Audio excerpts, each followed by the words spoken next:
మంచు ఫ్యామిలీలో ఆస్తుల వ్యవహారం పీఎస్ కు చేరింది. ఇప్పటికే ఇద్దరు అన్నదమ్ముల మధ్య వార్ నడుస్తోంది. అయితే ఈసారి వారి వివాదం పోలీస్ స్టేషన్ మెట్లెక్కింది. ఆస్తుల వ్యవహారం వివాదానికి దారితీసింది. మోహన్ బాబు తనను తన భార్యని కొట్టాడని డైల్ 100 కు ఫోన్ చేసి మరీ మంచు మనోజ్ కంప్లైంట్ చేశాడు. ఈ మేరకు జీ తెలుగు న్యూస్ తోనూ గొడవ జరిగిందని, తనను కొట్టారని మనోజ్ అయితే తెలిపారు.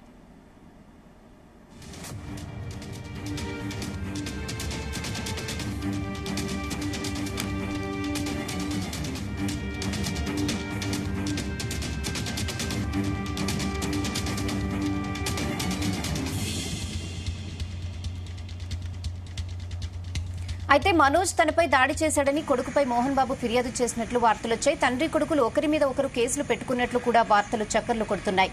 ఈ వార్త టాలీవుడ్ లో తీవ్ర చర్చగా మారింది.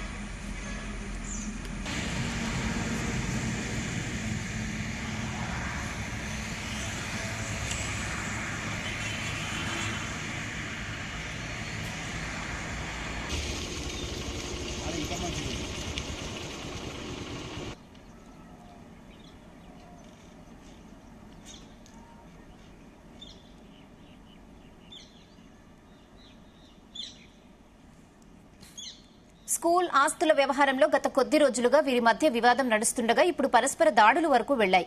ఆస్తులు, స్కూల్ వ్యవహారంలో డిస్కషన్ రాగా చివరకు దాడులకు దారితీసి కంప్లైంట్ వరకు వెళ్లినట్లు సమాచారం. ఈ వ్యవహారంపై మంచు మోహన్ బాబుకు చెందిన పీఆర్ టీం స్పందించింది. మోహన్ బాబు, మంచు మనోజ్ పరస్పరం ఫిర్యాదులు చేసుకున్నారనే వార్తల్లో అస్సలు నిజం లేదన్నారు.